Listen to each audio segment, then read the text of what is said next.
In a sunny afternoon at Santa Monica Pier, the air was filled with laughter, music, and the sound of ocean waves crashing against the wooden beams below.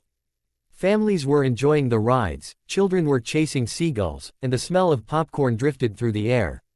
But in the middle of that happiness, something dark was about to unfold. Near the boardwalk, a young woman named Emily was rolling her wheelchair slowly toward an ice cream stand. She was smiling, enjoying the sea breeze brushing against her face. Emily had lost the use of her legs years ago in an accident, but she never lost her spirit. She lived her life with courage, always believing that kindness still existed in this world. As she reached for her wallet to pay for her ice cream, a group of rough-looking men approached. They were loud, covered in tattoos, laughing at everything and everyone around them.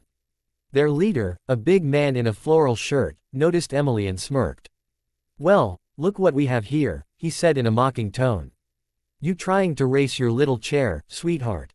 Emily looked up, surprised and confused. "Excuse me," she said quietly. The man took a step closer, his friends surrounding her. People nearby turned their heads, but no one stepped forward. One of the men kicked the small wheel of her chair and laughed. "Oops, didn't mean to trip ya," he said sarcastically. Emily's hands tightened on her wheelchair. "Please, just leave me alone," she said, trying to stay calm. But the laughter only grew louder. The big man leaned down, inches from her face, and whispered, "Move, cripple."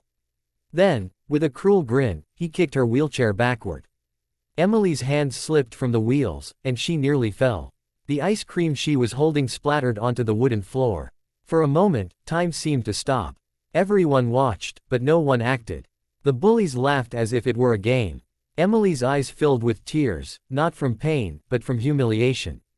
But what those bullies didn't realize was that the boardwalk wasn't empty. A few yards away, a group of bikers had been watching the whole thing unfold. They were a local motorcycle club known for their community work, men and women who stood for respect and protection of others. Their leader, a tall man with a gray beard and a leather vest, slowly put down his drink. "Did that guy just kick her chair?" he said quietly to his friends. Another biker stood up, his voice deep and calm. "Yeah, he did." The next sound that echoed through the pier was the growl of motorcycle engines starting up. One by one, the bikers formed a line, their heavy boots thumping on the wooden deck as they walked toward the scene. The laughter of the bullies faded when they saw the wall of leather and steel approaching. Emily looked up in disbelief. The leader of the bikers stepped forward, his eyes fixed on the man in the floral shirt. "That's not how we treat people here," he said firmly. The bully laughed nervously. "It's just a joke, man. Relax." The biker's tone didn't change. "Apologize." "What? For what?" "She's fine," the man said, trying to back away. But the circle of bikers tightened. Around them, the crowd had gathered, cameras recording, whispers spreading. The leader stepped closer until he was face to face with the bully. "You think it's funny to kick someone who can't fight back?" he asked. The bully's smile disappeared. His friends began to shift uncomfortably. "Say you're sorry," the biker said again, this time louder. The man glanced at Emily, then at the dozen bikers standing behind their leader, men twice his size, with silent anger in their eyes. He swallowed hard. "I'm sorry," he muttered. Louder, the biker said. "I'm sorry." The man shouted, his voice cracking. Emily sat silently, still in shock. One of the bikers came to her side, gently picking up her ice cream cone from the ground and tossing it in the bin. Then he smiled softly and said, "Let us get you a new one." The crowd around them began to clap. The bullies, embarrassed and frightened, walked away quickly, disappearing into the crowd. Emily's hands trembled. "Thank you," she whispered. The biker leader nodded. "You don't ever have to thank anyone for standing up for what's right," he said. He turned to the others. "Let's make sure she gets home safe." The bikers surrounded Emily like a shield of protection as they wheeled her down the boardwalk. The Ferris wheel spun slowly in the background, glowing in the sunlight. The ocean breeze felt lighter now, filled with hope instead of fear. Later that day, someone posted the video online.